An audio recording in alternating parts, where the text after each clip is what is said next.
तुम्ही पाहत आहात MCN न्यूज मराठी। राष्ट्रीय डॉक्टर होमी भाभा बालवैज्ञानिक स्पर्धेत घवघवीत यश। राष्ट्रीय स्तरावर पार पडलेल्या डॉक्टर होमी भाभा बालवैज्ञानिक स्पर्धेत जळगाव जामोद शहरातील देनिवीरा हायस्कूलचा विद्यार्थी शार्विल अनिल भगत यांनी उत्कृष्ट कामगिरी करत सुवर्णपदक पटकावले।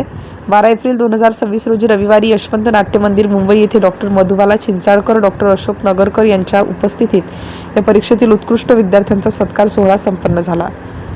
पोलार वुमन ऑफ इंडिया या पुरस्काराने सन्मानित मुंबईच्या प्रसिद्ध भूलतज्ञ डॉक्टर मधुबाला चिंचाळकर यांच्या हस्ते शर्विलला बक्षीस देऊन गौरवण्यात आलं। या स्पर्धेकरिता शाळेचे मुख्याध्यापक अविनाश कुलकर्णी, वर्ग शिक्षक पुरुषोत्तम बचे, माजी प्राचार्य डॉक्टर सुहास उदापूरकर, राजमती ठेंग यांनी मोलाचे मार्गदर्शन केले। तर या परीक्षेत मिळवलेल्या यशाबद्दल त्यांचे सर्व स्तरातून अभिनंदन होत आहे। MCN न्यूज मराठीकरिता अर्शद इक्बाल, जळगाव।